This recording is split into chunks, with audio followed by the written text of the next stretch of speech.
com muito orgulho, tenho alunos do bacharel, que alguns vão, né, ser futuros professores de disciplina. E como nós sabemos reconhecer talentos, e como alguns já têm manifestado essa ação, né, esse dom do ensino, hoje vocês vão receber pela primeira vez, e vocês de casa, uma aula de antropologia ministrada pelo aluno do bacharel, Dimas Joelk. Glória a Deus. É uma aula extra.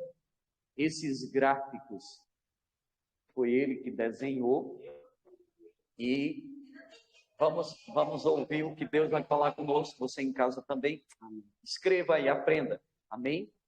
Amém. Futuramente, a instituição cresce. Como é que eu dou aula para todo mundo de todas as disciplinas? Então, eu preciso de professores, não é assim? Amém. Então, na cadeira antropologia, já tem um candidato. Amém? Amém. Deus te abençoe. Amém. Amém. Eu vou deixar aí seu microfone com você. E qualquer coisa, a gente... Ou eu fico. Você que sabe. Pronto, então, toma. Você pode falar distante, se não dá uma interferênciazinha, tá? Amém. Fique à vontade. Amém. Agora eu vou lhe auxiliar. Graças a Pai, gente. Uma alegria muito grande estar aqui nessa noite. Uma responsabilidade muito grande também. Eu me sinto muito honrado com esse convite. Só Deus e eu sabemos do quão significativo é eu estar aqui hoje.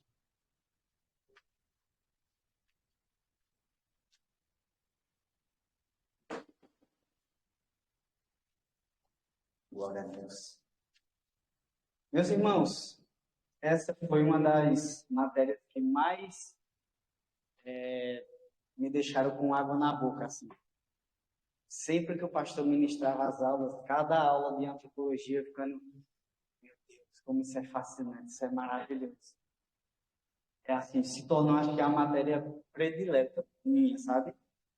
Falar sobre a criação e sobre o homem, para mim, foi fascinante. E o meu desejo nessa noite é que, assim como me fascinou, espero que uma pitadinha do que será dito aqui gere em vocês essa vontade de estudar antropologia, que é muito bom. É extraordinário. Tem uns segredos, assim, umas revelações que a gente começa a entender muita coisa sobre nós mesmos. E para falar de antropologia, primeiramente, falar o significado, né? Como o pastor já começou iniciando aqui, é uma palavra grega formada de duas palavras, né? Anthropos, que significa homem, e logia, que significa estudo. E o interessante é que outras áreas do saber também tratam de antropologia. Existe antropologia social, filosófica, psicológica, outras doutrinas, outras matérias de faculdade, né, tratam a respeito de antropologia. E eu confesso que eu fiquei surpreso quando eu vi que alguns seminários teológicos vêm trazendo conceitos humanos sobre a antropologia dentro de uma matéria que é a antropologia bíblica. Se nós estamos tratando de antropologia bíblica, o norte tem que ser a palavra. Porque não adianta o que Freud disse, nem o que os gregos disseram, não importa o que eles dizem. É claro, dentro de uma psicanálise, de uma área voltada para a questão do psique, tem estudos científicos que servem de base, servem para tratar algumas questões do homem. Mas quem melhor para falar do homem, senão o seu próprio Criador?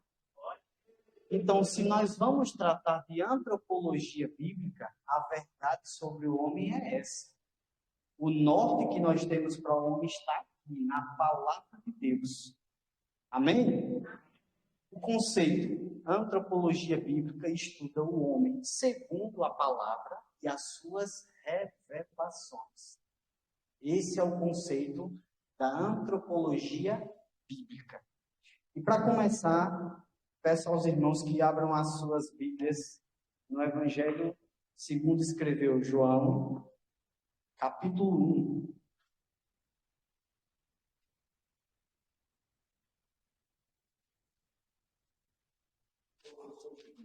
João 1, verso 1. Quando você achar, você dá um sinal. Tem como... E as suas revelações. Tem como desligar aqui, para não ficar o vento... Você vai ficar com calor. Não tem problema não, pastor. Eu prefiro do que as folhas ficarem passando. Por gentileza. João 1, verso 1. Pode ser também. Vocês acharam? Amém? Assim diz a palavra do Senhor. No princípio era o Verbo. E o Verbo estava com Deus. E o Verbo era Deus. Ele estava no Gênesis com Deus. Todas as coisas foram feitas por ele. E sem ele, nada do que foi feito seria feito. Até aqui. Então, eu meditando a respeito desse texto, me veio o seguinte. João 1, verso 1, ele seria Gênesis 1, versículo 0. Porque ele conta antes do Gênesis 1. Só que é um período que não foi revelado tão detalhadamente como foi o caso de Moisés, quando foi escrever a respeito do Gênesis. Então, para Moisés foi revelado a criação física, material, temporal. Porém, sobre o Verbo e a respeito da criação invisível, nós não temos tantos detalhes assim. Mas que esses detalhes que chegaram até nós, só foi possível chegar até nós porque Jesus se manifestou em carne. Porque ele, como um mistério escondido, quando ele é revelado, traz consigo, traz consigo revelações do seu tempo na eternidade, quando ele é um mistério escondido. Amém? Ficou claro aqui para vocês? Gênesis 1, versículo 0.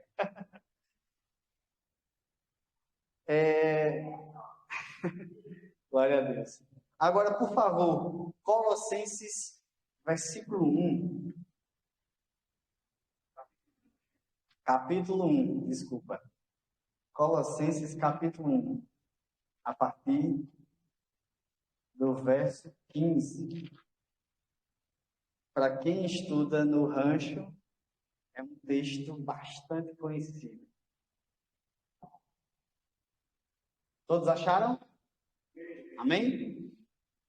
Colossenses capítulo 1, verso 15 diz: Ele é a imagem do invisível Deus e o primogênito de toda a criação, porque dele todas as coisas foram criadas, tanto as que estão nos céus, como as que estão na terra, as visíveis e as invisíveis, os tronos, as dominações, os poderes, os principados.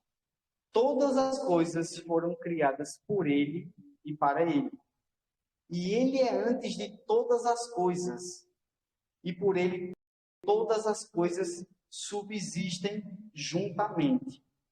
E ele é a cabeça do corpo, a igreja.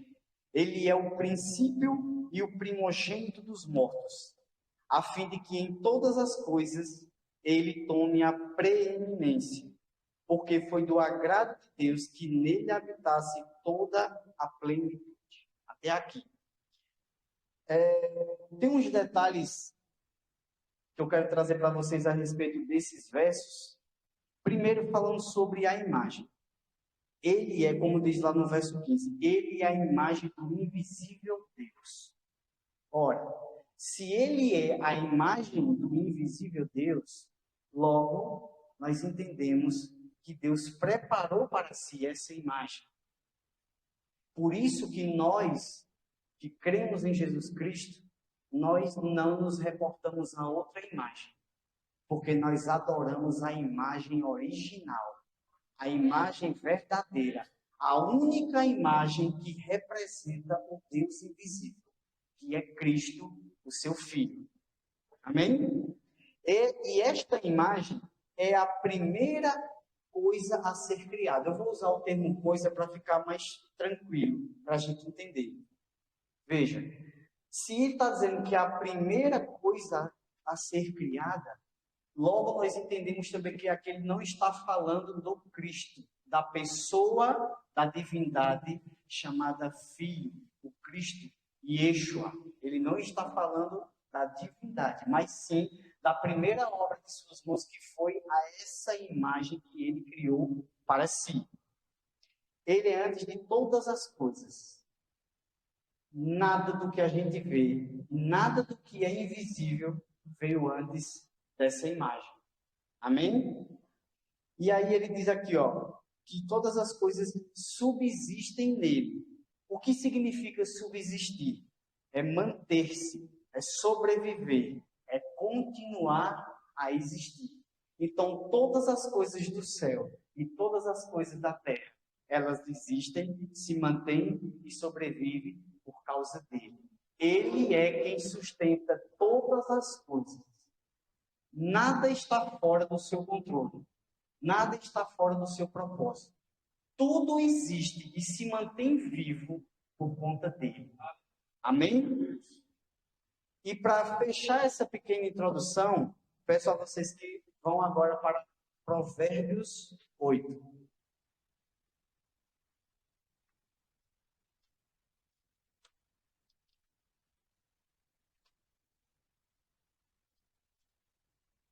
Glória a Deus. Provérbios 8. Provérbios 8, a partir do verso 22. Amém? Todos acharam? Assim diz o verso 22 de Provérbios 8. O Senhor Jeová me possuiu como as primícias das suas obras mais antigas. Desde a eternidade fui estabelecida. Desde o princípio, antes da origem da terra. Quando ainda não haviam abismos, fui dada a luz.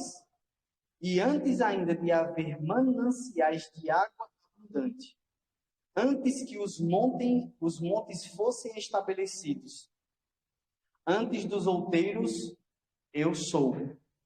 Quando ele ainda não tinha feito a terra, nem os campos, nem sequer o princípio da poeira dos cosmos.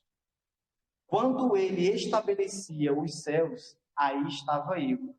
Quando fez um círculo sobre a face do abismo, quando consolidava o firmamento, quando os mananciais subterrâneos mostravam seu poder, quando ele decretou ao mar o seu termo, para que as águas não transpassassem o seu mandamento, quando estabelecia os fundamentos da terra. Então, eu estava com ele, e era o seu arquiteto, e eu era diariamente as suas delícias, divertindo-me diante dele em todo o tempo, divertindo-me no seu mundo habitável, desfrutando os meus deleites com os filhos dos homens. Até aqui.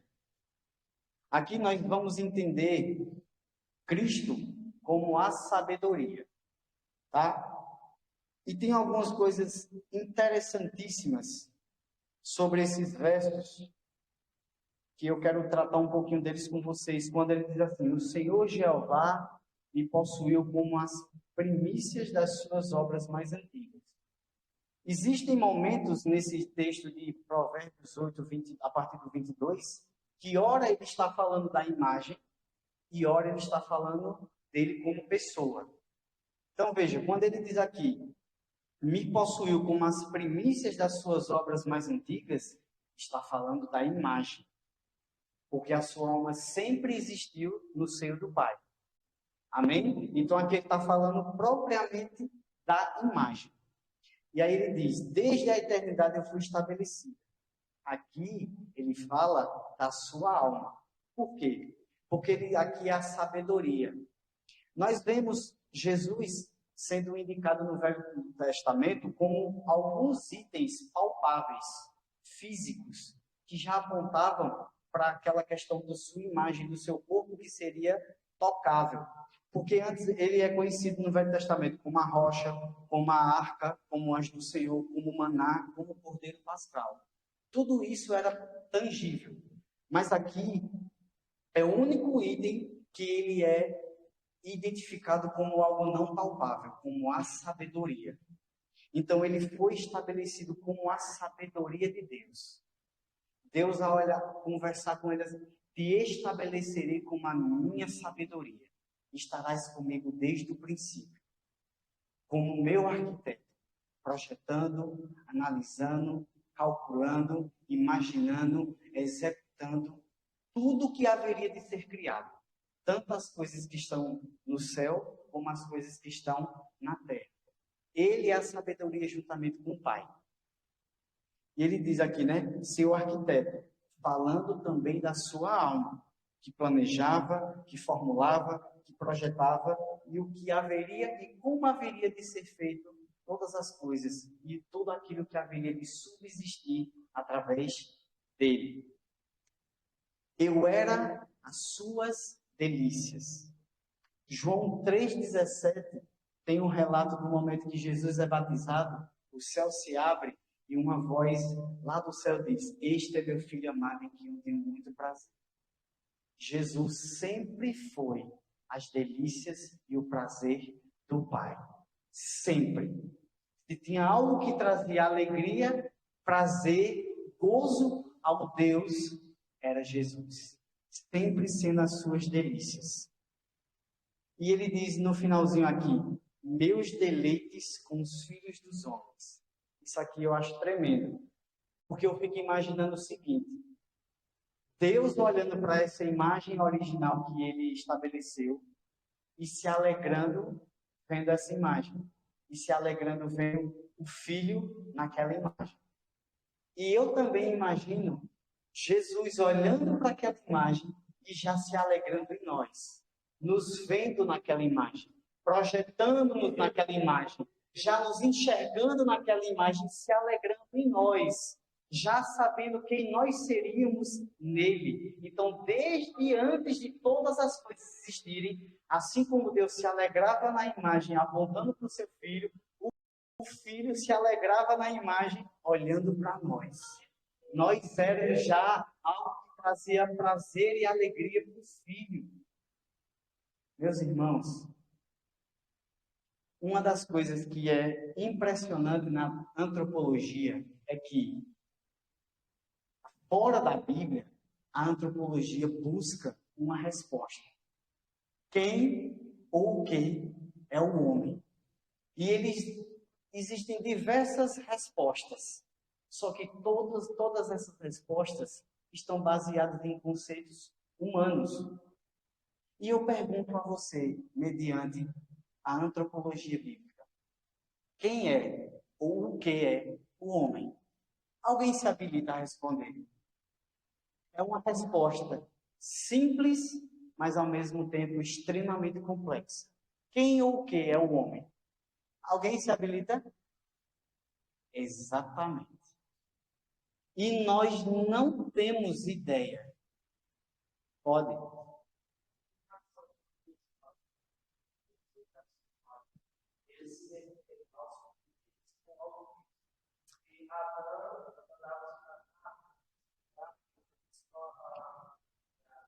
A imagem é o físico, é o material. Semelhança é o espiritual, é algo abstrato. Já respondeu já. Em relação quando Cristo fala de a sua imagem e semelhança, ele está falando em relação do poder do homem no Éden ou fora do Éden no físico? Quando nós somos feitos em imagem, fala propriamente da imagem, do que é físico, do que é palpável. A semelhança é que vai tratar do que é abstrato. mas se tratando de imagem, é o físico. Amém? Respondeu? Amém. Então, nós somos a imagem e semelhança de Deus. Que resposta simples, mas para compreender é extremamente complexo. Porque nós não sabemos quem nós somos. É impressionante o que Deus fez conosco. Mas vamos caminhando mais um pouquinho. E aí, veja, Colossenses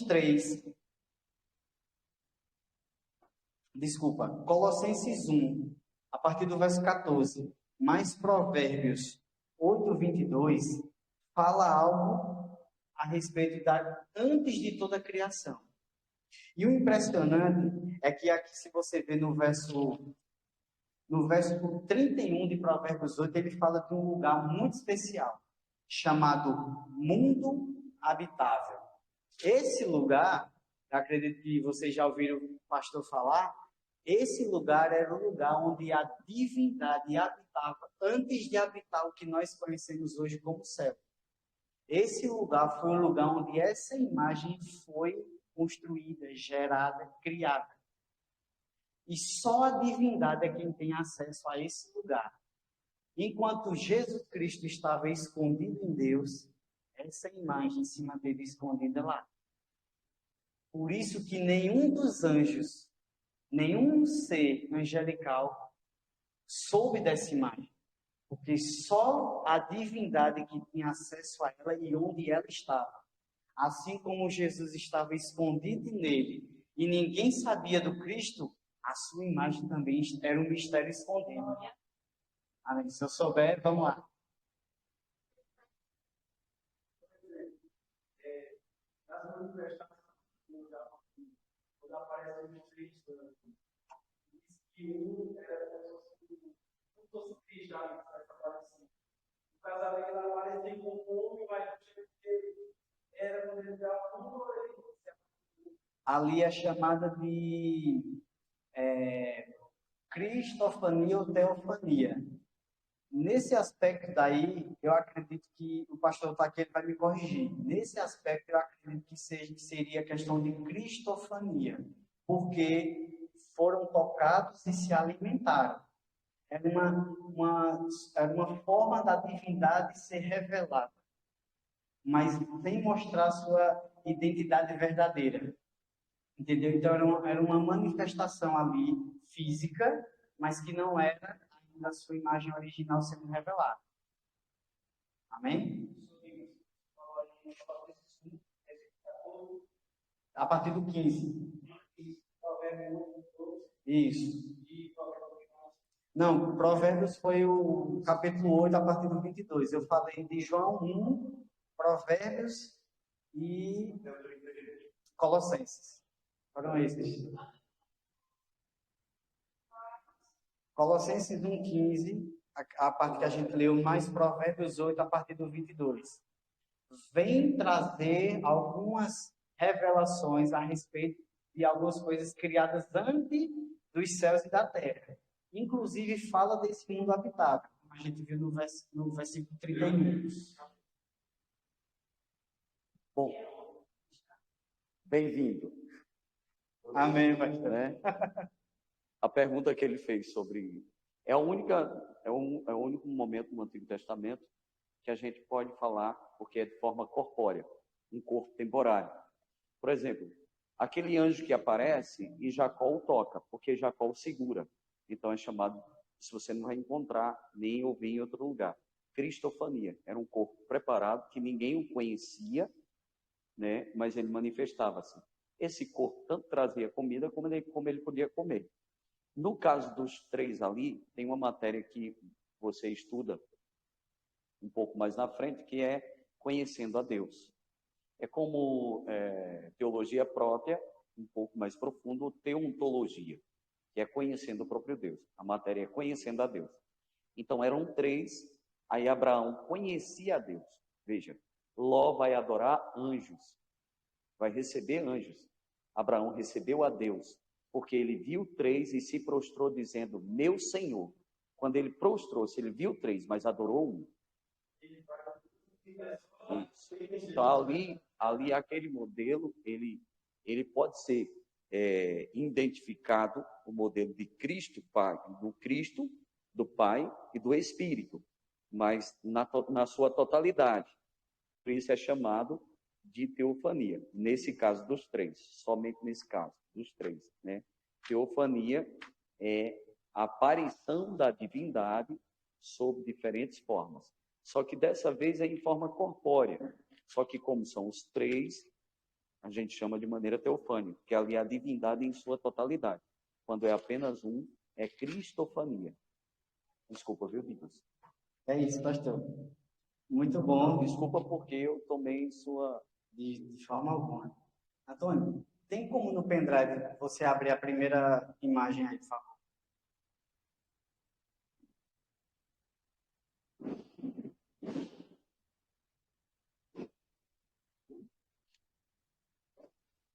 Essa imagem ela vai explicar um pouquinho Colossenses.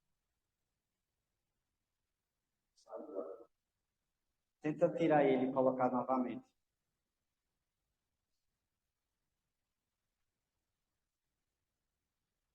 Aí no Explorer ele vai aparecer como antropologia, o pendrive. Bota ali, abrir pasta para exibir arquivos. Pronto, bota o primeiro, por favor.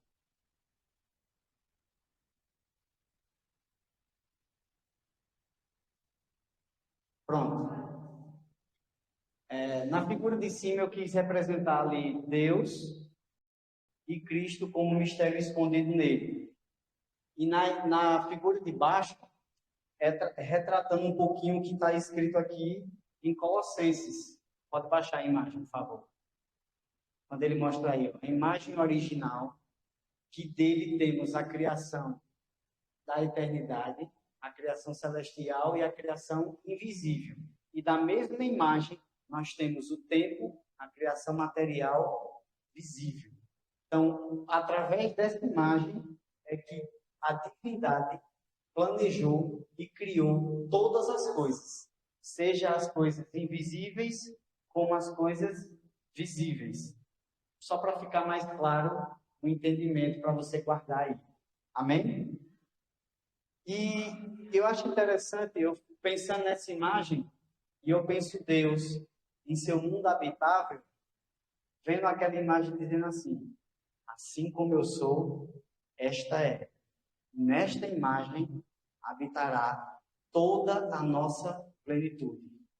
Amém? Porque, como diz em Colossenses também, que no verso 19, porque diz assim, porque foi do agrado de Deus que nele habitasse toda a plenitude. Amém? E aí, do mundo habitável, olhando para essa imagem, Deus pensou no terceiro céu, no segundo céu, na terra submersa nas águas, em todos os utensílios que comporiam o terceiro céu, o lugar onde ele habitaria. E aí nós temos o Monte Sião, a plataforma do trono, os anjos, o Vale do Éden, todas as coisas que são concernentes ao terceiro céu foi pensado e planejado a partir dessa imagem original. É como se o plano de criação do Senhor fossem executados em duas fases. A primeira fase, a criação invisível, e a segunda fase, a criação visível. Certo até aqui? Amém? E uma coisa que Deus ministrou muito forte no meu coração quando eu estava estudando a respeito dessas coisas, é que no mundo habitável, ao olhar para essa imagem original, como Jesus se alegrava, já nos vendo naquela imagem, houve uma eleição ali. Porque a palavra diz que ele nos elegeu nele antes da fundação do mundo, não é assim? Só que eu chamo de eleição primária uma coisa. A eleição que ele teve para conosco foi justamente de nos fazer sua imagem e semelhança. Por quê? Porque os anjos, eles são compostos de dois elementos. Os animais também são compostos por dois elementos. Os anjos são feitos espírito e alma. Os animais, eles são feitos espírito e carne. Então, nós, de toda a criação, somos os únicos seres que fomos feitos por três elementos: espírito, alma e corpo. Assim como a divindade é composta de três, ele nos fez compostos de três. Essa é a eleição primária. Ele nos elegeu. Como? Eles serão iguais a nós. Os outros têm dois elementos, mas os homens têm três, igual a nós. Por isso que eu digo a vocês, assim como a gente não sabe o que é ter o Espírito Santo dentro de nós, nós também não entendemos a nossa formação. O que é ser feito em imagem e semelhança do Deus que criou todas as coisas. Nós não temos ideia do que é isso. Mas glória a Deus pela revelação do Filho e da sua palavra, esse conhecimento vem chegando até nós. E cada vez que nós buscamos, mais ele vai revelando. Quanto mais buscamos, mais ele vai revelando. Essa é a eleição primária. E como ele nos elegeu, isso, a imagem original. Como ele nos elegeu, ele também já consagrou para nós bênçãos. Já consagrou para nós bênçãos. E ele separou um dos céus para ser o depósito dessas bênçãos. E as regiões celestiais. Ele já depositou toda sorte de bênçãos nas regiões celestiais em Cristo para nós que somos eleitos. Você tem buscado essas bênçãos nele?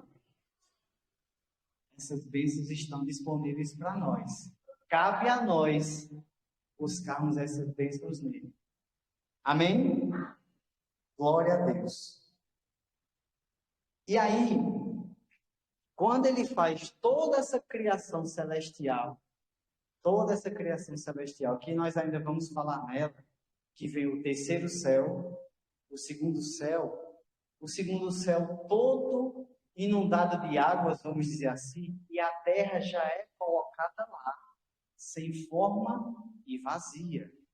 Só que, do jeito que ela é colocada lá, sem forma e vazia, ninguém sabia da existência dela também. Ela ficou lá quietinha, aguardando o momento da segunda execução do plano da criação.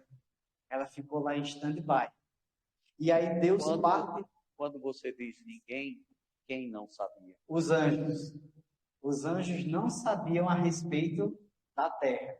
Somente a divindade. Obrigado.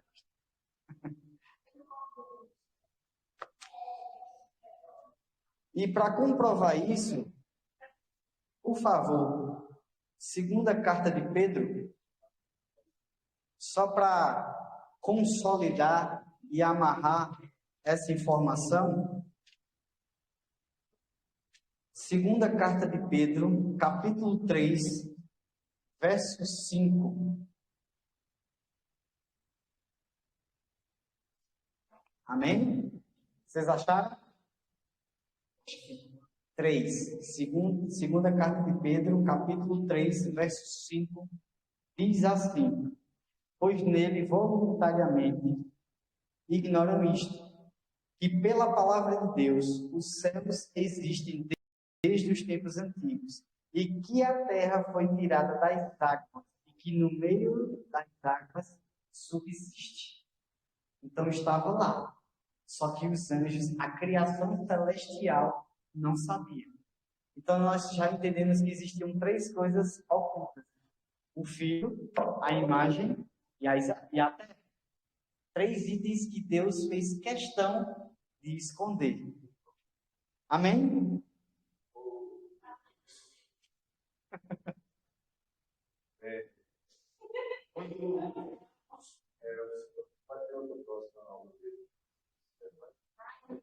Bem depois. A gente paga o senhor. A gente paga. O senhor tem umas folhinhas dessa pra gente. Essas, Tá acompanhando as agora. imagens Uma folha. impresso, seria bom impresso, né? Amém. Mas aí qualquer coisa, se o pastor quiser, eu posso mandar para ele e ele manda no grupo as imagens para vocês. Graça e paz, pessoal. Graça e paz. Olha só.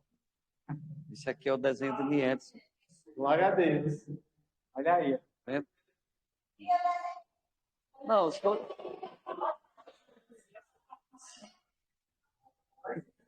aí é o seguinte. Faça um favor para mim. Se você é autorizado, você manda para mim e eu mando para ele. Deixa as imagens lá no grupo.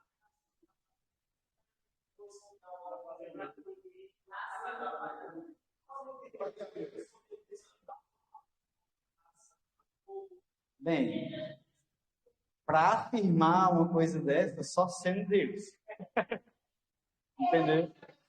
Porque a gente, pronto, veja, tem projetos seu que você não revela até ser consolidado. Pode ser que ele tenha pensado nisso. Não, eu vou deixar escondido porque vai ser algo que eu vou usar lá na frente. Entendeu? Talvez o pastor, o mestre, tenha alguma resposta mais consolidada para isso, mas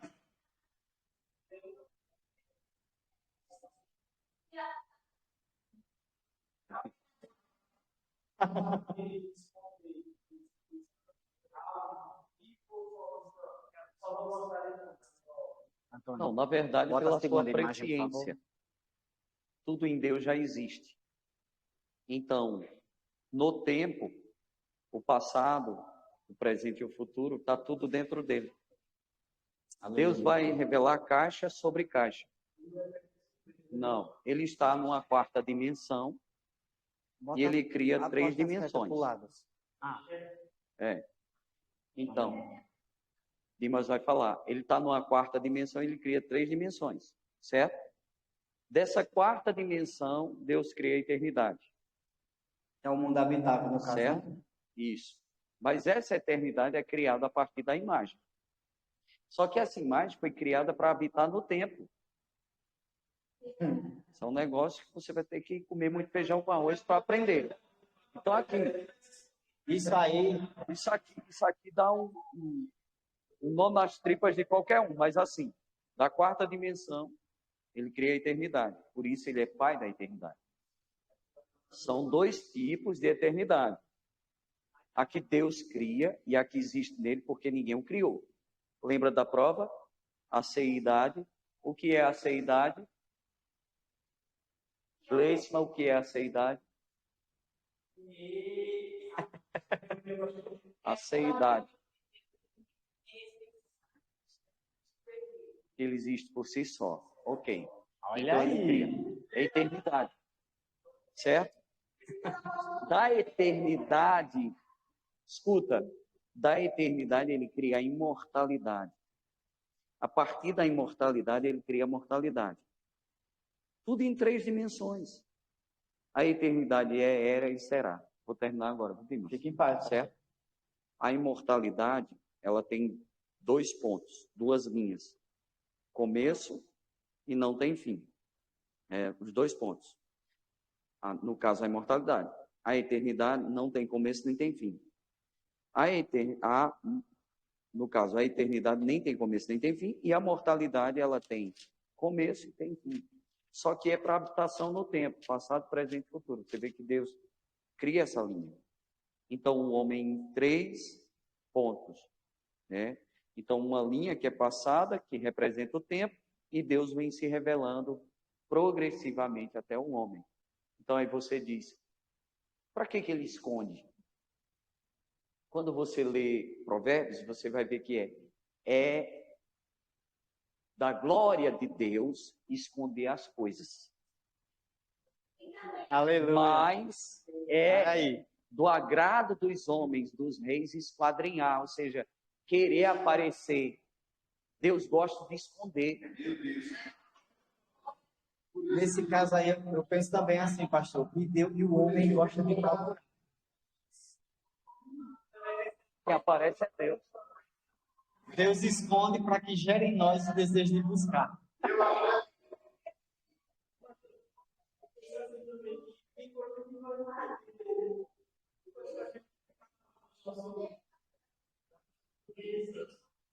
Claro. Aleluia. Posso prosseguir? Posso prosseguir? Pode. Hã? Não, eu vou fazer meus quadros. E aí é que tem.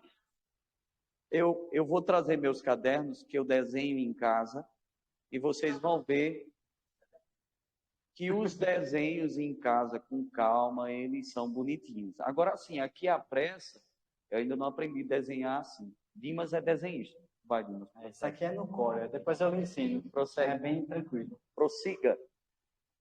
Pronto, então, gente, a partir do mundo habitável, a primeira coisa que Deus cria é a eternidade filha, que é a eternidade que não está nele. Mas aí ele, como pai da eternidade, cria essa eternidade filha. E a partir dessa eternidade, ele vem organizando todos os utensílios do terceiro céu, que seria uma espécie de tabernáculo. Então, veja, nós temos aqui o trono, o altar de incenso, a plataforma, os serafins, os 4 querubins que sustentam a plataforma, o Monte Sião, temos o Vale do Éden, aqui os anjinhos trabalhando aqui no Vale do Éden, e temos o luzeiro, que esse aqui é uma espécie de sumo sacerdote celestial da adoração. Então, Deus, nessa quarta dimensão que o pastor falou, que é o mundo habitável, quando ele planeja a questão do céu, das coisas invisíveis, ele cria mais ou menos seguindo esse modelo. Amém? Veja, todo monte, na sua base ele tem um vale. Então, nós podemos chamar aqui como o Vale do Éden. O todo o Monte Sião, e aqui em cima que seria a plataforma do trono. Amém. Dimas, só pedindo a sua permissão. Gente, Fica em paz, pastor. Ezequiel capítulo 28. Vou chegar nele. Você vai falar? Vou. Aí então, deixa para lá. Amém. O bom do pastor falar é que eu vou para os textos e eles já ficam aqui na agulha. Aí eu vou pedir a vocês que abram Ezequiel 28. E engraçado, faça o favor, deixa Ezequiel 28 marcadinho aí, se você tiver com ele já aberto. E vamos lá em Levítico, rapidinho, só para consolidar e deixar amarradinho uma informação aqui. Levítico 28, porque, como eu estava falando, esse modelo é um tipo de tabernáculo, onde ele seria composto por o que é abaixo da plataforma do trono, seria a parte santa, o lugar santo. E a partir ali da plataforma do trono seria o Santíssimo. Por que não tem altar? Desculpa, por que não tem átrio? Por quê? Por quê? Porque não havia necessidade de sangue. Não há necessidade de sangue. Logo, nesse lugar, nesse tabernáculo, não havia necessidade de sangue. Logo, não tem o átrio. É só o santo e o santíssimo. Amém? E Deus vem organizando todos os utensílios desse tabernáculo de forma semelhante ao que está descrito em Levítico.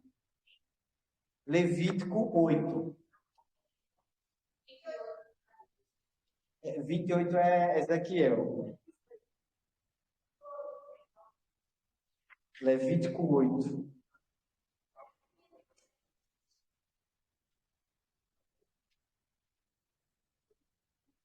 Levítico 8, verso 10 ao 12. Que diz assim. Veja o modelo do que Deus fez. Moisés tomando o óleo da unção, ungiu com ele o tabernáculo da reunião e tudo que nele estava, e os consagrou.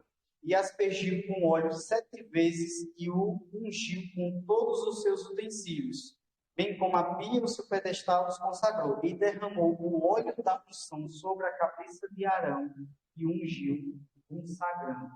Então, esse modelo que Deus estabelece aqui, através de Moisés, foi algo que ele fez semelhante no terceiro céu, quando ele estava estabelecendo esse tabernáculo celestial. E aí ele fala que Arão foi ungido. Aconteceu a mesma coisa com o luzeiro. Deus separou para si um dos querubins e o ungiu e colocou nele uma veste sacerdotal.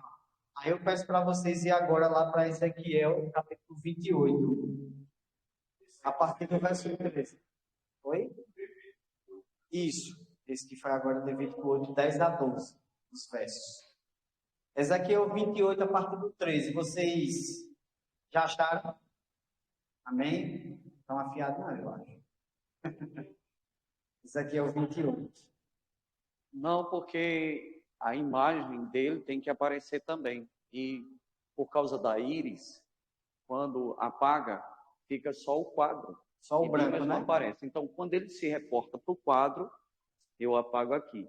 Quando ele vira para cá, tem que acender. Amém.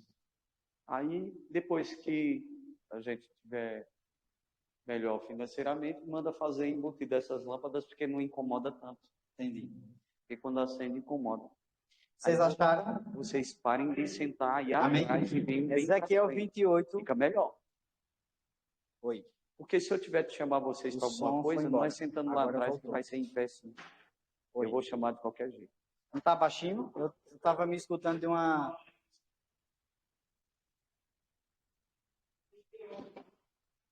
Ezequiel capítulo 28. Oi. Oi. Tá bom? Tá dando para ouvir direitinho? Ainda não. Oi. Agora. Ezequiel 28, a partir do 13, diz assim: Estavas no Éden, no jardim de Deus, e de toda pedra preciosa te vestias. É aqui a veste sacerdotal dele. O sardio, o topázio, o diamante, o berilo, o ônix, o jaspe, a safira, a esmeralda, o carbunclo, e em ouro trabalhado eram os teus tambores e as tuas flautas. Foram preparados no dia em que foste criado. Tu eras o querubim ungido protetor. Te estabeleci sobre o santo monte de Deus. Andava no meio das pedras afogueadas. Foste feito perfeito em teus caminhos, desde o dia que fosse criado, até que se achou iniquidade em ti. Até aqui. Então, como o texto diz, ele foi um querubim ungido, que tinha uma veste sacerdotal. Qual era o trabalho dele em relação à adoração? A Bíblia também acabou de nos relatar que no dia que ele foi criado, os tambores e as flautas dele eram de ouro. Então nós temos o entendimento que a partir desse momento a música foi criada. A harmonia se refere ao tambor. O tambor é um instrumento harmônico. A flauta é um instrumento melódico. Então, o que era que ele fazia? Ele vinha até aqui, a base do Vale do Éden, colhia com esses anjos pedras. Desculpa, pastor. Qual era o trabalho dele? Ele vinha até aqui embaixo, no Vale do Éden, onde os anjos mineravam essas pedras, pegava essas pedras e trazia até o altar de incenso. E a partir daí ele começava a tocar seus tambores e suas flautas com um ritmo. A partir do momento que ele fazia isso, os anjos cantavam. E ao cantar dos anjos, as pedras que estavam depositadas aqui começavam a pegar fogo, exalavam um cheiro, um incenso. Deus ali cheirava e ali ele era adorado. E literalmente Deus habitava em meio aos louvores. Esse era o trabalho sacerdotal dele. Ele era regente do céu, sumo sacerdote da adoração. porque o seu trabalho estava envolvido com adoração. Porque, como foi dito, não havia necessidade de sacrifício. Ele era um sumo sacerdote que não trabalhava nem com água, nem com sangue. Porque no terceiro céu não há sangue, não havia necessidade de se trabalhar com sangue. E aí alguns detalhes, né, sobre o que nós lemos aqui. Jardim de Deus, onde os anjos mineravam essas pedras. Vestido de pedras preciosas, como eu já falei, era a sua veste sacerdotal, como foi com Arão. Tambores e flautas eu também já falei, que era a questão da criação da música e ele como regente, né, do céu.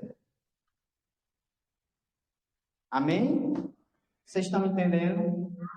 Amém. E aí, mais detalhes sobre a violência, a queda, toda a rebelião, vocês vão ver isso em angelologia, quando o pastor Zeca der essa matéria. Amém? E aí, veja, depois de toda essa criação, de todo esse trabalho sacerdotal, vem a sua queda. E após a sua queda, nós então chegamos em Gênesis 1, versículo 1, que diz: no princípio criou Deus os céus e a terra. Só que existe um intervalo entre o verso 1 e o 2. E aí eu comentei um pouco disso com o pastor, e ele autorizou falar isso aqui em sala com vocês, que foi uma ideia que eu estava tendo quando eu estava meditando a respeito de tudo isso, porque eu fiquei imaginando o seguinte: imagine o luzeiro e a terça parte dos anjos sendo expulsa do monte de Deus. E aí eles vão para as regiões celestiais. Eles perdem o seu habitat, o seu domicílio, que era os céus, o terceiro céu, e agora vão habitar no segundo.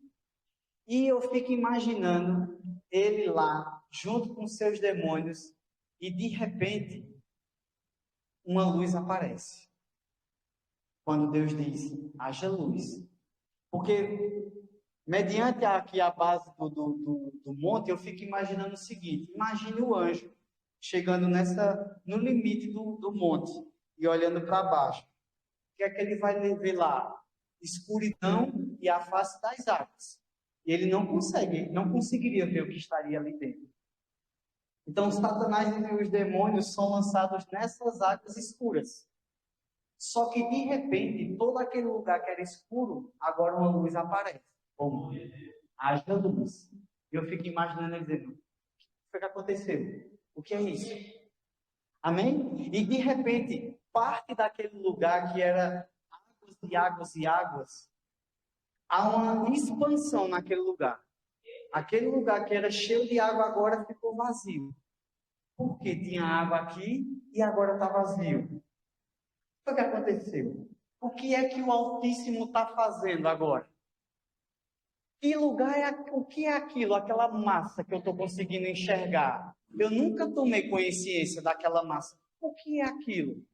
E aí, aquela massa começa agora a passar por uma forma, e aí começa a separar uma parte seca, uma parte molhada, a parte das águas começa a aparecer, e o que é que o Altíssimo está fazendo? Eu não estou entendendo nada. E de repente aparece o sol, a lua, as estrelas, começa tudo a acontecer. O que é que está acontecendo? E aí eu imagino ele dizendo para um dos seus: vai até ali, naquela massa que antes era sem forma e vazia, agora ela está cheia, está preenchida e tem forma. Vai lá ver o que é que tem ali. E eu imagino um demônio voltando para ele e dizer: eu vi lá estruturas semelhantes ao Monte Sião. Lá também tem águas. E lá eu encontrei seres que têm as tuas 3 faces. Uma delas eu não encontrei, mas 3 eu encontrei. Digamos que ele soubesse o nome. Olha, a face de boi estava lá, a face da águia estava lá, o leão estava lá, mas essa outra aqui eu não encontrei. Eu fico imaginando ele pensando: mas o que é que ele está fazendo? Que criação é essa? Só que aí, de repente, as coisas começaram a surgir, só que no momento que Deus diz assim: façamos o homem segundo a nossa imagem e semelhança, Depois que esse homem é construído, é criado, é formado, naquela massa aparece um brilho de luz. Isso chama a atenção dele. Bem, eu era grosseiro. Eu tinha envolvimento com luz. Eu estou vendo aqui aquele ser ali, aquela estrutura ali que ele não sabia, mas eu estou vendo o sol, estou vendo luz nas estrelas, mas por que de repente surgiu uma luz ali? Como tem luz, isso chama a atenção dele. E aí ele diz, agora eu pessoalmente vou lá. A luz me chamou a atenção. Quando ele chega lá, o que é que ele encontra? A quarta face que lhe faltava e um ser vestido de uma veste que ele jamais imaginou vestir. Porque esse homem, que tinha a última face do querubim, estava vestido com o Espírito Santo. E quando ele se deparou com aquilo, ele imagina ele perguntando, por que esse ser está vestido com uma veste que eu nunca pensei na vida que fosse ser usada como veste? Por que o Espírito Santo está envolvendo ele? E aí ele volta, começa a imaginar. O que é que esse ser tem de tão especial? Aí outra coisa chama mais ainda a atenção dele. Por que o Altíssimo visita ele todo dia? O que é que esse ser tem? E aí, meus irmãos, acontece algo. Ele começa a planejar a queda do homem. Porque ele pensa, quando eu pequei, eu perdi o meu domicílio, eu perdi as minhas vestes de sacerdote e eu perdi a minha comunhão. Então agora eu vou fazer a mesma coisa. Ele vai perder o ambiente dele, ele vai perder essas vestes e ele vai perder essa comunhão que ele está tendo com o Altíssimo. Começa então o plano para a queda do homem. É forte. Eu achei isso forte. Essa ideia. Amém? Vocês estão conseguindo entender até aqui? Glória a Deus. Amém. Vamos dar andamento. E aí vamos para a criação do homem perfeito. Em alma. Gênesis 1, verso 26. Por favor.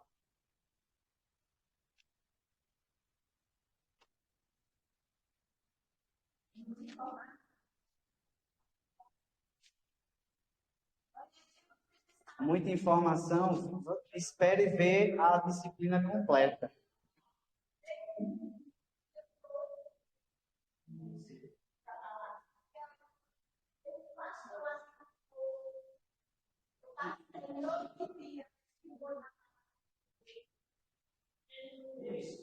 Gênesis capítulo 1, verso 26. Amém? Gênesis 1, 26 diz: Então disse Deus, façamos o homem à nossa imagem, segundo a nossa semelhança, e que domine sobre os peixes do mar, sobre as aves do céu, sobre os animais domésticos, e sobre toda a besta da terra, e sobre todo o réptil que se arrasta sobre a terra. E criou Deus o homem à sua imagem, a imagem de Deus o criou, macho e fêmea os criou. Como já é conhecido de vocês, Deus, para toda a sua criação, ele falou e foi aparecendo. Quando foi para criar o homem, ele conversou entre si. Só que não foi uma atitude de impulso, foi a etapa de um plano. Assim como ele criou todas as coisas do céu, chegou o momento de criar todas as coisas visíveis e, por último, a criação do homem. E aí, nesse momento, ele conversa entre si. Chegou a hora, chegou o momento. Vamos fazer o homem conforme a nossa imagem e semelhança. Vamos fazer nascer aquele ser a quem nós elegemos para que fossem iguais a nós, segundo a nossa imagem e a nossa semelhança. E a partir desse momento que ele cria o homem e o veste por seu Espírito Santo, ele dá autoridade para esse homem, para que assim como Deus no céu tinha todo domínio e poder, ele deu uma pitadinha disso ao homem na terra. Ele disse, você vai dominar. O Espírito Santo em você te dá autoridade para você dominar sobre a terra. A terra vai lhe respeitar. O que você fizer, o que você determinar, homem, a terra vai obedecer e vai respeitar a sua decisão. Porque eu estou te dando isso. E junto com essa criação, o homem experimentou coisas maravilhosas. E uma delas é não ter conhecido a noite. Adão não conhecia a noite antes do pecado. No finzinho da tarde, quando o sol estava se pondo, era o momento em que Deus vinha visitá-lo e ter um momento de comunhão com ele. Amém? Então ele não conhecia. Por isso que era tarde e manhã. Tarde e manhã. Você vai ver nos textos, aqui no princípio de Gênesis, sempre falando de tarde e manhã. Porque o homem não conhecia a noite. Porque quando Deus chegava, não havia trevas. E não havia trevas nele, porque ele estava envolto do Espírito Santo. Então a luz, a glória de Deus que emanava naquele lugar era tão forte, que a luz do sol não era nada, se escondia. E a luz era tão forte que sempre se mantinha claro e iluminado aquele lugar. E o que eu acho interessante, outra coisa que o homem experimentava, era que o homem não experimentava fome. O homem não comia por necessidade. O homem comia por comunhão. Só que aí, depois do pecado, ele precisou se alimentar por necessidade. Aí, aleluia, tem uma coisa na ceia que Jesus fez por nós, que isso é muito forte. Porque hoje, todos os dias, nós precisamos comer por necessidade.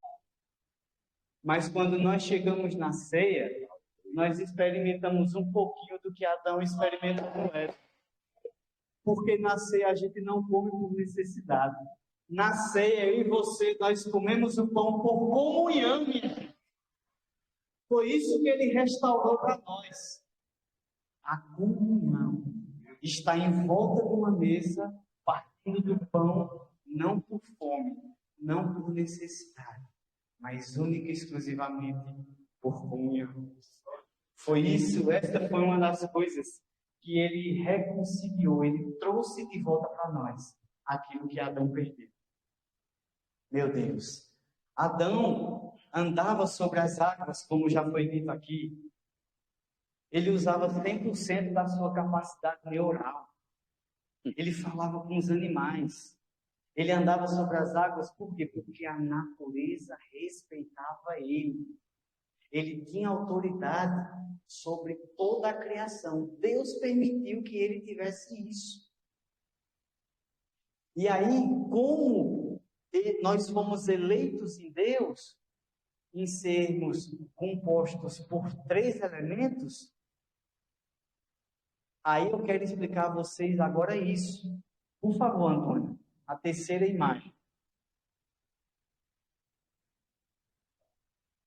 Veja, a divindade, ela é composta por 3 pessoas. Eu chamo aqui, diagrama tricotômico da divindade. Deus Pai, Yahvé. Ele é a alma predominante da divindade. Aí você pode me perguntar, como você sabe disso? Porque a alma dele é predominante. Porque os atributos de uma alma estão envoltos em vontade, sentimento e intelecto. Por que ele é a alma predominante? Porque tanto o Filho como o Espírito fazem a vontade dele. Como é que eu sei disso? Jesus, no Getsemane, quando estava ali orando, disse, Pai, se possível, afasta de mim esse cálice. Porém, não seja feita a minha vontade, mas a tua.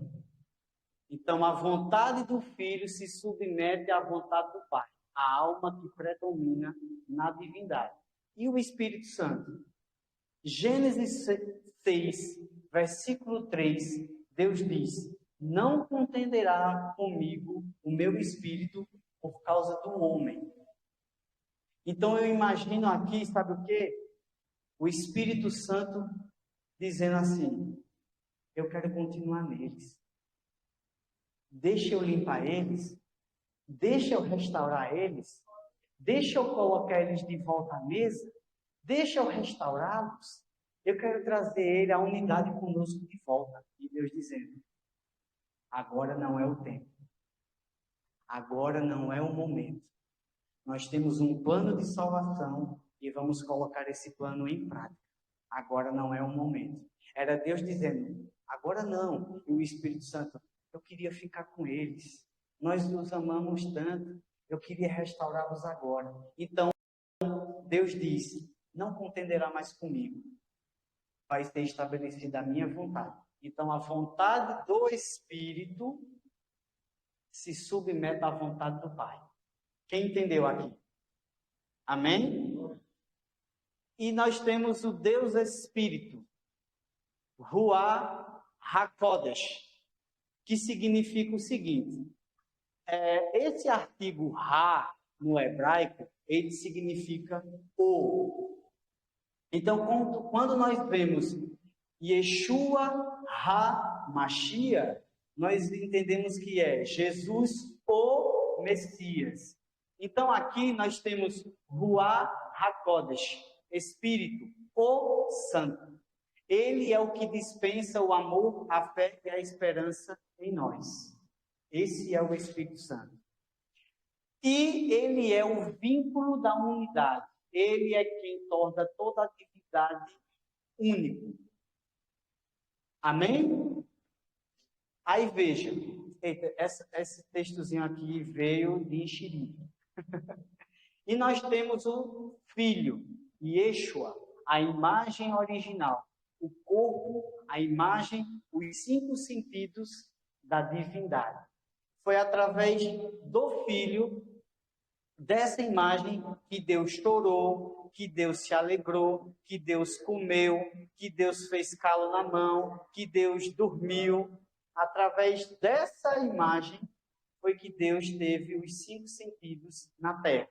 Quem entendeu até aqui?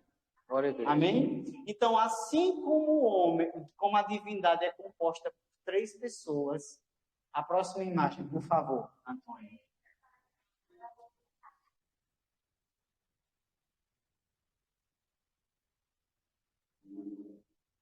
A outra imagem, a última, a 4ª imagem.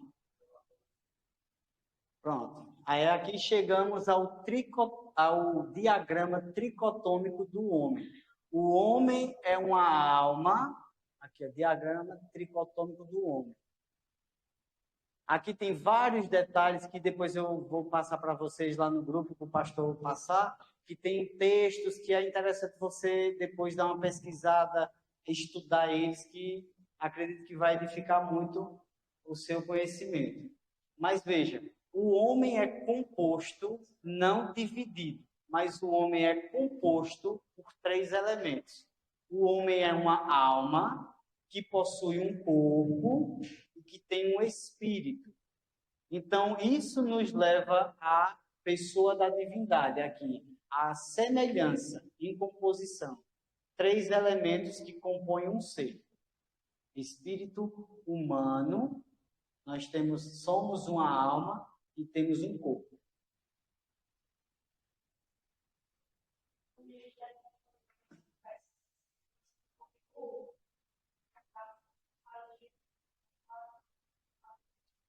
Amém. Fica bom. Glória a Deus. Amém? Por favor, mostra lá o espírito humano, por gentileza. O que seria o espírito humano? O espírito humano é um receptáculo do Espírito Santo. Ele é o elemento que recebe o Espírito Santo quando o homem se converte. Tá? Então, o Espírito Santo, como diz lá em Efésios 1:13, ele vem e sela o nosso espírito humano. O espírito humano é um receptáculo, é aquele que recebe o Espírito Santo. E aí, quando o Espírito Santo está no homem, ele dispensa sobre nós o amor, a fé é a esperança. Ele constrói em nós o caráter de Cristo e distribui em nós os seus dons. Quem entendeu até aqui? Amém? Glória a Deus. Mostra um pouquinho agora a alma, por favor. Nós somos a alma. O homem foi feito alma vivente. Então, a personalidade do homem está em sua alma. E como alma, ela possui os 3 atributos: a vontade, o sentimento e o intelecto. Esse aqui somos nós. Isso aqui compõe quem nós somos. A nossa personalidade está na alma. A personalidade de Deus e a dos anjos está no espírito. Oi? Isso. A questão de nós sermos um ser composto de 3 elementos. Entendeu? Aí veja, o Jesus Cristo, ele é o espírito vivificante. Logo, a sua personagem é espiritual. Os anjos também são seres espirituais e a sua personalidade está na espiritualidade. Nós só somos feitos alma vivente. Então, a nossa personalidade está na alma. E o corpo, ele é a vestimenta da alma. Ele é o que veste a nossa alma. E os atributos dele são a visão, a audição, o olfato, o paladar e o tato.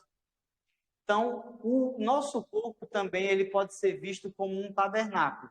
O corpo é o átrio, a alma é o santo e o espírito é o santíssimo, porque ele recebe o Espírito Santo. Temos 2 véus. O primeiro véu é o coração, o segundo véu é a nossa mente. Nós guardamos a palavra no coração, guardamos de forma organizada. Quando nós guardamos algo na mente, ela fica de forma acumulada e desorganizada. Então, quando nós recebemos o Espírito Santo, que buscamos os dons espirituais, nós devemos crer para que rompa-se esse véu e esse segundo véu. Quando o véu da mente ele é rompido, então os dons eles vêm ser expressos, né, e desempenhados no nosso corpo. Quem entendeu até aqui? Amém? Glória a Deus. Esta é a formação do homem. Para acender a luz. As imagens acabaram. E aí, como nós já falamos,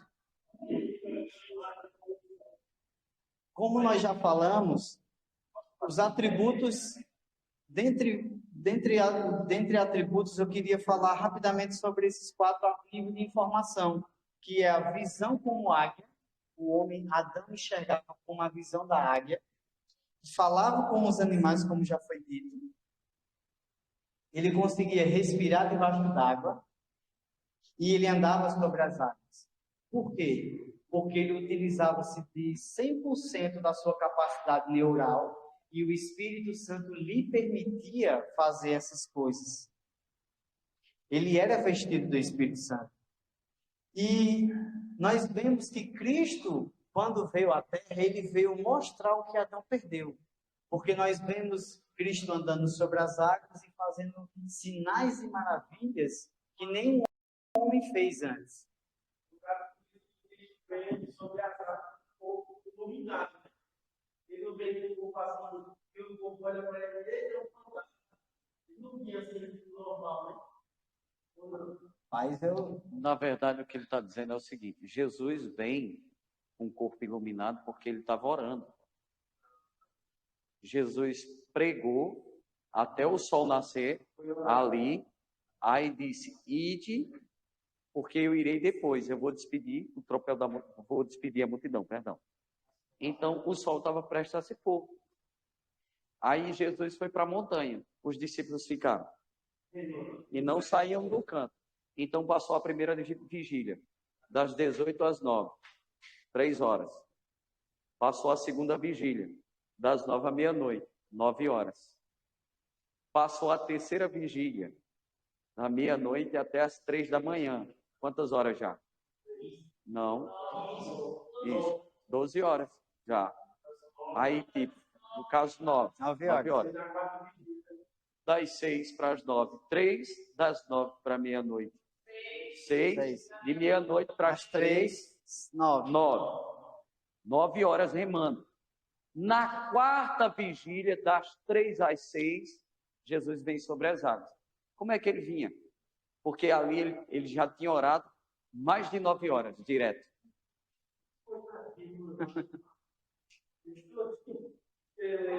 Na escuridão não dava para ver. Então aí, a partir do ponto do Espírito Santo envolvê-lo, ele exercia essa autoridade na terra.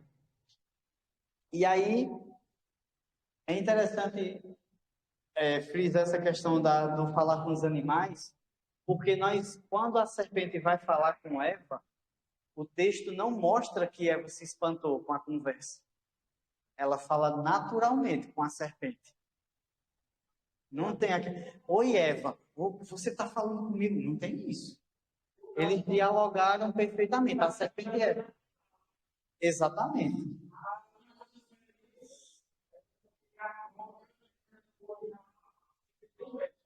Isso, é um animal do campo. Mas eles falavam com os animais. Então, o fato da serpente falar com Eva não trouxe nenhum espanto para ela. Exatamente, era algo natural falar com os animais. E uma das provas que nós temos disso é Noé. Porque Noé chama e eles atendem. Venham, chegou a hora. Ele dá uma voz de comando. E os animais atendem. Deus dispensa sobre ele um pouquinho da autoridade que ele não tinha.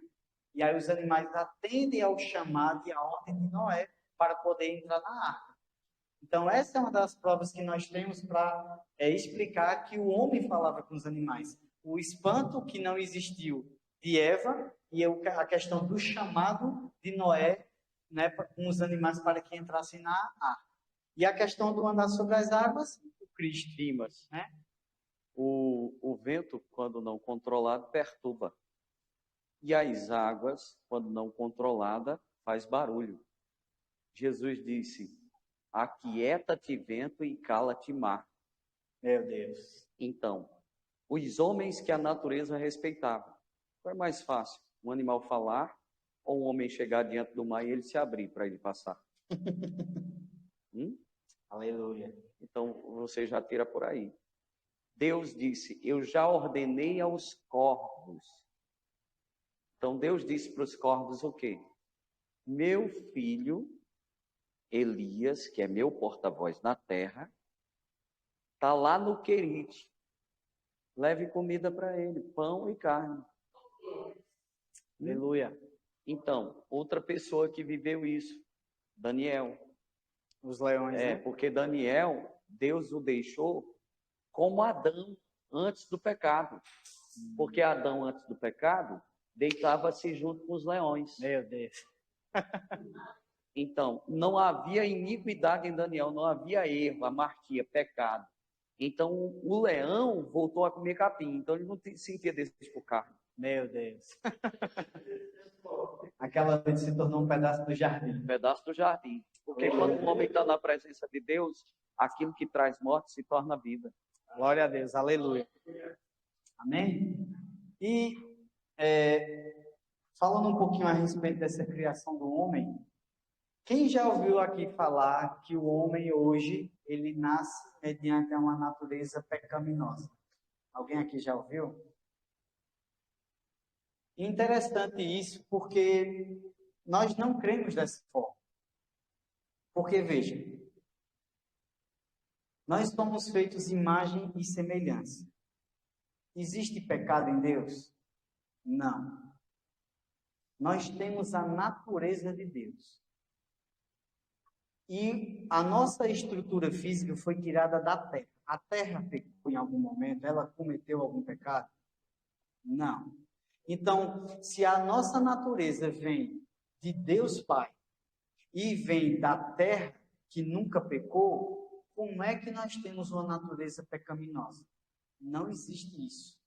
O que existe hoje é uma natureza caída. O homem nasce vindo de uma natureza caída. E Cristo vem restaurar isso em nós a partir do novo nascimento. Porque quando nós nascemos de novo, nós estamos nascendo do Espírito Santo. Então a nossa natureza volta a ser como aquela inocência do início. Então, não existe natureza pecaminosa. Só um ser que vai vir com essa natureza. E eu queria que vocês abrissem primeira carta aos Tessalonicenses.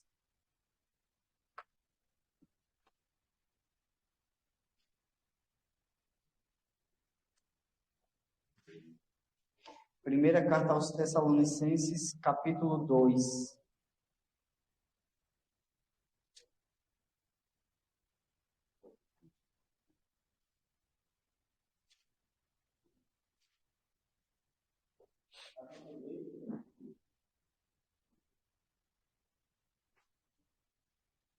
Só um minuto. Deixa eu ver se é o capítulo 2. Acho que eu confundo. Qual é o texto? Desculpa, é segunda carta aos Tessalonicenses, desculpa. Segunda. Que vai ser o capítulo 2, verso 3 e 4. Todos acharam? Diz assim, segunda Tessalonicenses 2, verso 3. Ninguém vos engane de maneira nenhuma, porque não acontecerá assim. Mas certamente primeiro virá a apostasia e será manifestado o homem do pecado, aquele que por natureza é filho da perdição. Então, o único ser é este, que é o anticristo, o qual se opõe e se levanta contra tudo que se chama Deus e que é objeto de culto, de tal maneira que se assentará como Deus no templo de Deus, querendo mostrar-se como se fosse o próprio Deus.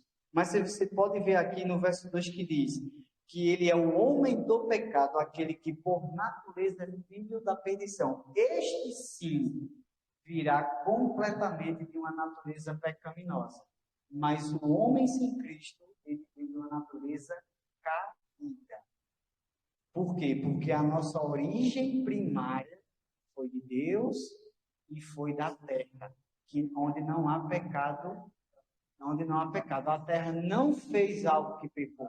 Então, se nós vemos de Deus e vemos da terra, nós tínhamos uma natureza santa e essa natureza caiu, mas não uma natureza pecaminosa. Amém até aqui?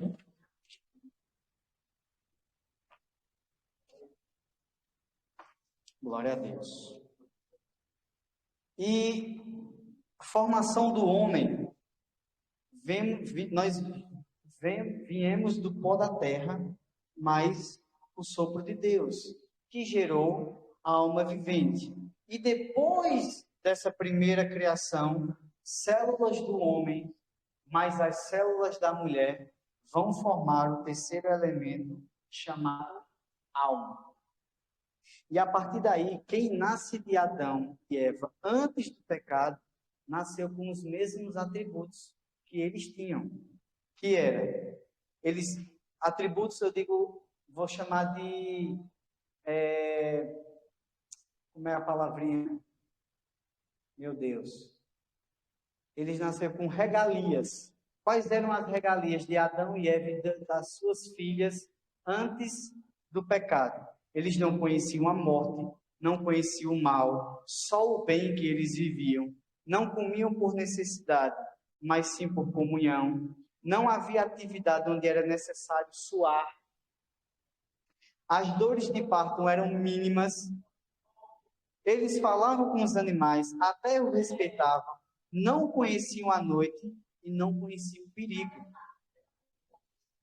Essas eram as regalias que eles tinham. Pronto, é exatamente isso que alguém vai perguntar. Sim. O que foi que ocorreu? Como você mesmo disse agora, a pergunta dele. Quer dizer que antes do pecado eles tiveram filhos, no caso antes de Caim e Abel? Sim. Se alguém diz para mim, não, isso é uma heresia, então me explica de onde Caim tirou aquela mulher do capítulo 4. Não, porque até então eu pensava assim, depois estudado, Não, a palavra no original tá. Quando ela tem o primeiro filho, homem, ela vai dizer, até que fim alcancei do Senhor um varão, porque só tinha mulheres. Isso. Eram as mulheres. Aí, veja o que vai acontecer. E Caim e Abel são os primeiros gêmeos da história, viu? Eram. Por isso, Deus vai fazer algo sobrenatural na vida dos gêmeos, lá na frente. Veja, de Isaac vai vir quem? Esaú e Jacó. De Judá, por Tamar, vai vir o Pérez e... Então, todos os gêmeos da Bíblia, Deus deu um jeito de sair por duas linhas, por causa da semente do Messias e da promessa que ele mesmo fez em Gênesis capítulo 3, versículo 15.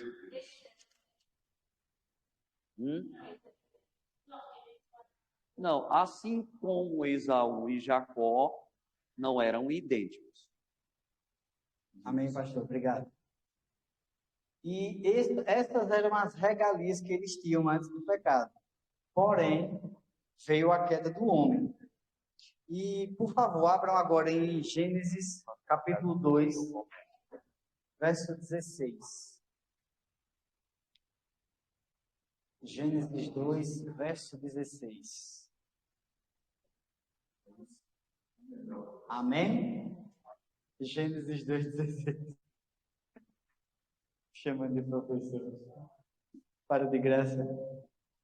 Gênesis 2,16 diz assim, gente.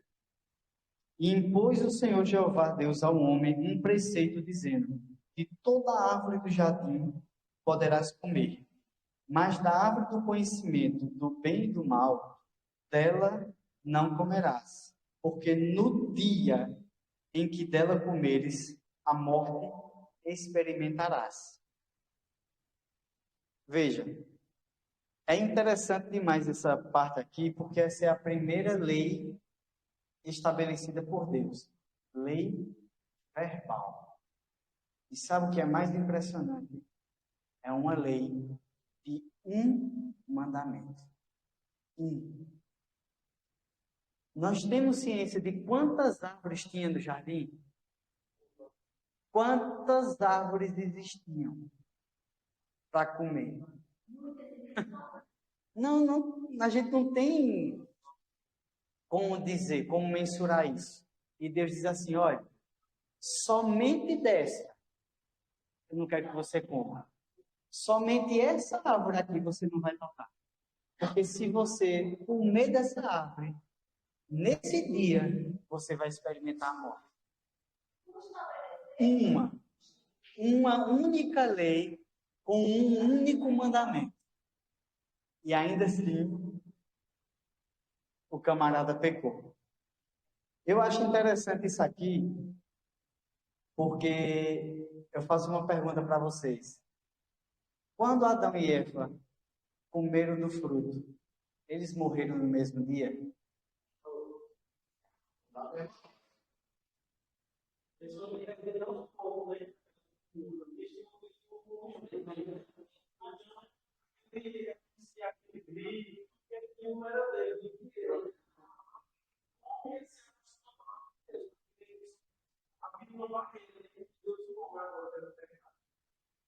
Mas eles morreram no mesmo dia? Eles morreram no mesmo dia. Aí você vai me perguntar, como assim? Se Deus os vestiu, Deus conversou com eles, olha, a sua sentença é essa, essa e essa. Não é assim? Mas eles morreram no mesmo dia. Um dia equivale a quantos anos para Deus? Qual foi a idade? Quantos anos Adão viveu? 900. Vou trazer esse dado que eu anotei aqui. Cadê Jesus? Adão, vamos para o texto, é melhor ver no texto. E viveu Adão, tem aqui. Me ajuda aí, pastor, o senhor lembra? Achei. Adão veio, Gênesis 5:5. Diz assim: todos os dias que Adão viveu foram 930 anos. Ele chegou a completar 1000 anos. Ele não chegou a completar um dia. Ele morreu, eles morreram no mesmo. Para Deus, eles morreram Para no mesmo Deus, dia. eles morreram no mesmo dia. Só Porque se ele tivesse vivido 1001 anos, aí ele tinha conseguido viver um dia. Quando o homem cai, Mas ele morreu para Deus, ele morre no mesmo dia. 930. Antes de Cristo. Depois de Cristo. Então ele morreu no mesmo dia. Fisicamente eles morreram no mesmo dia, mediante a conta de Deus. Se tiver a cabeça de um bocoió, não vai entender isso.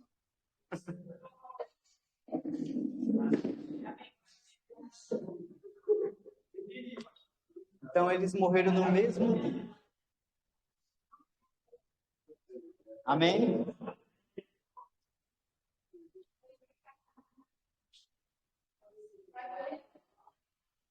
E aí mais para frente, Gênesis 3, do 1 ao 7, vai falar da conversa da serpente com Eva, falando sobre a queda, né?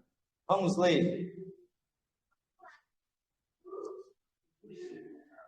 Gênesis 3:1 diz: ora, a serpente era o mais astuto de todos os animais do campo que o Senhor Jeová, Deus, tinha feito.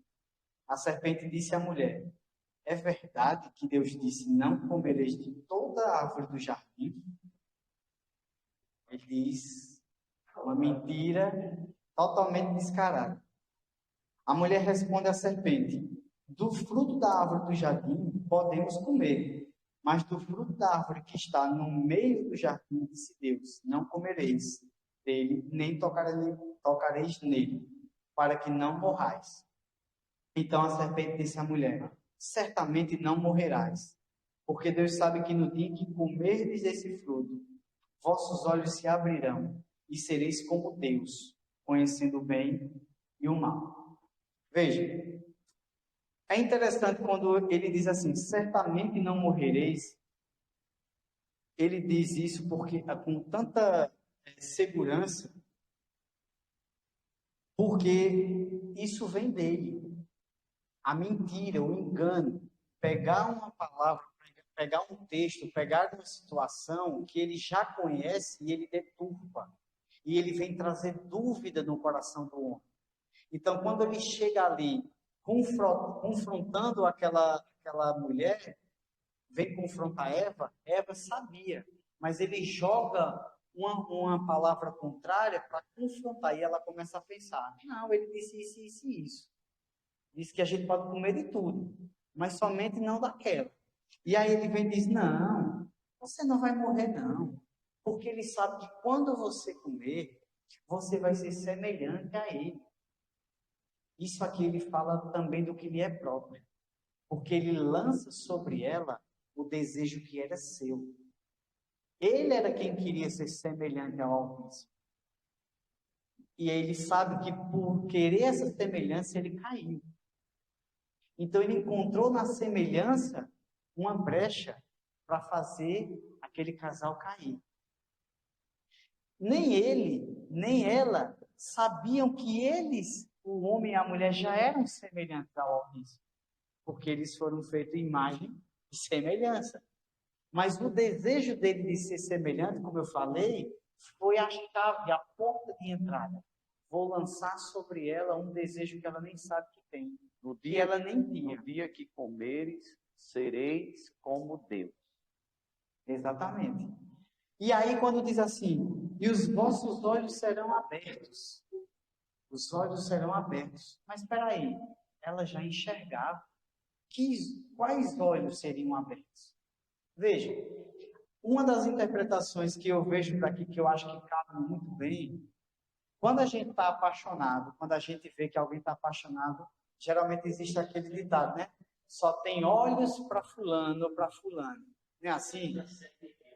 Veja, eles só conheciam o bem. Eles só conheciam o que era a santidade. Ele só conhecia o que era obediência. Então eles só tinham olhos para aquilo, porque aquilo era o que eles conheciam. O luzeiro também foi assim. Ele só tinha olhos para o seu trabalho sacerdotal. Até que foi achada a iniquidade dele, e quando ele peca que é expulso, os olhos dele se abriram agora para o mal. Ele enxergou que agora estava vivendo mal. Ele tinha tudo, como eu disse, ele tinha um habitat, ele tinha um ministério, ele tinha umas vestes e ele tinha comunhão. Ele só enxergava isso. Só que quando ele desejou a semelhança, ele tomou atitudes que o fizeram cair. E agora ele enxergou e teve olhos agora para o que ele perdeu, para o mal que ele estava experimentando. Ele não tinha mais o ministério, ele não tinha mais as vestes, ele não tinha mais a comunhão e ele perdeu o seu habitat. Então, Adão e Eva eram da mesma forma. Só tinham olhos para Deus, só tinham olhos para a santidade, só tinham olhos para comunhão e obediência. Aí, quando você comer, quando você desobedecer, os teus olhos vão ver o todo. O bem que você vivia e o mal que agora você vai experimentar. É isso que ele está querendo dizer aqui para ela. Só que ela é inocente. E começa a olhar para aquela árvore.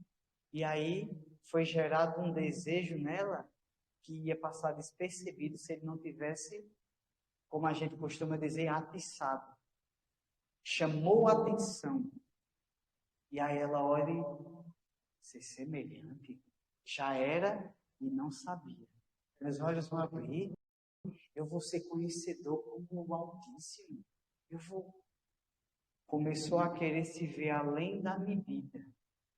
Ela tinha uma imagem, ela tinha uma semelhança, só que ela tinha um limite. E agora Satanás faz com que ela olhe acima de quem ela era, desejando uma coisa que ela já tinha, mas para poder usufruir de uma maneira errada, contrária à vontade de Deus, através de uma desobediência. E aí, cai. Houve a queda. E para terminar, quando aconteceu de Eva comer do fruto e levar para Adão e oferecer para ele, o que era para Adão ter feito? O que era para ele ter feito? Era para ele não ter comido. Se ele não tivesse comido e tivesse se mantido santo em obediência daquele jeito, quando Deus viesse visitá-los, Adão, onde está Eva?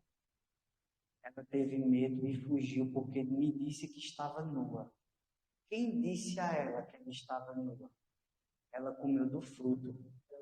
E aí ela pecou, ela desobedeceu a sua ordem. Eu quero conversar com ela. Eva, vem até mim. Por que você comeu do fruto?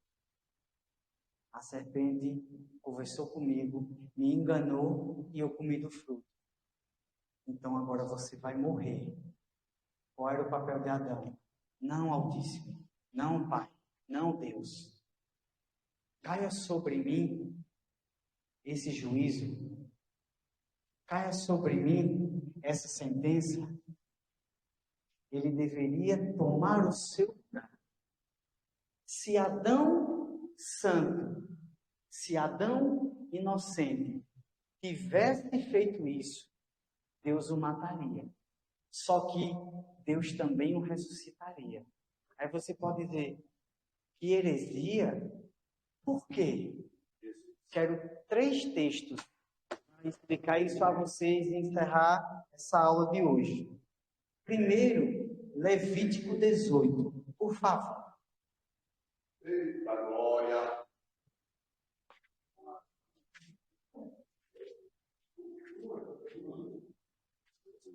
Levítico 18.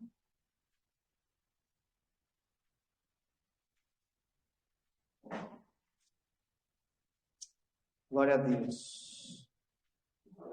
Levítico 18, verso 5. Acharam? Presta atenção. Levítico 18, 5 diz: Cuidareis de cumprir as minhas leis, porque o homem que as cumprir viverá. Se Adão tivesse cumprido a lei dita e não tivesse tocado no fruto, ia se cumprir isso aqui. Mesmo que o juízo viesse sobre ele em favor de Eva, porque ele cumpriu, ele viveria.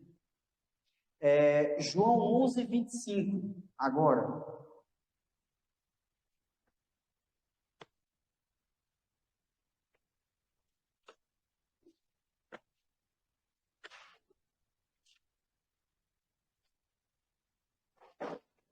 João 11, verso 25.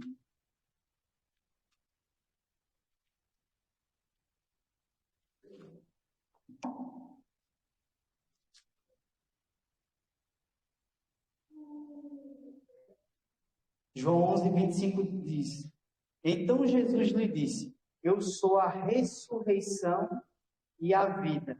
Aquele que crê em mim, ainda que esteja morto, viverá. Aí você pode me perguntar assim: mas Jesus não estava lá. Como era que ele ia crer em Jesus para poder estar morto e reviver? Não é uma pergunta que pode surgir? Mas quando Deus diz assim: não coma, o que é que ele está fazendo ali? Ele está declarando o verbo. Se Adão crê no verbo, automaticamente ele está crendo em Cristo, porque Cristo é o verbo. Então, a partir do momento que ele crê naquela palavra que Deus disse, ele está crendo naquele que é a ressurreição e a vida. Então, crendo, ainda que estivesse morto, ressuscitaria, porque o verbo é a ressurreição e a vida. Então, Deus teria restituído a vida dele ali. E agora, Efésios 5, verso 25. Efésios 25. Texto bem conhecido. Você achou? Amém? Vós, maridos, amai vossa mulher, como também Cristo amou a igreja, e a si mesmo se entregou por ela. Então era o que de Eva? Marido. Se ele tivesse se entregado por ela, estando em um estado de santidade, cumprindo a lei de Deus, crendo no verbo que é a ressurreição e a vida, ele teria levado sobre si todo o juízo que Eva precisaria passar, mas Deus ia olhar, cumpriu a lei, creu no verbo, ressuscita Adão. Ele teria restituído Eva ao estado original, meus irmãos. Foi isso que Cristo fez comigo e com você. Amém? Nós, como igreja, Ele deu a vida por nós. E nós fomos restituídos. Amém? Glória a Deus. Deus abençoe vocês. Glória a Deus.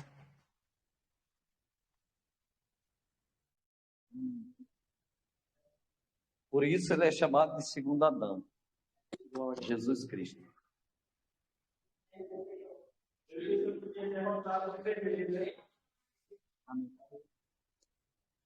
Antrópos. Amém? Deus é fiel, viu?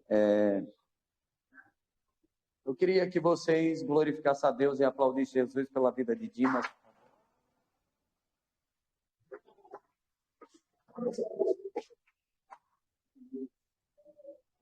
Deus abençoe na escala de 1 a 10. Eu dou 10. Deus abençoe. É claro que ele mesclou com a marteologia. Não tem como não mesclar, porque ela está no carrinho da antropologia. Se a gente ficar só com o homem, você vai ficar falando, quando vocês estiverem estudando antropos, né? Aí nós vamos falar sobre os atributos, cada um deles, essa questão. E essa introdução, ela acopla de uma maneira muito especial para que você compreenda os outros ter melhor, as outras disciplinas.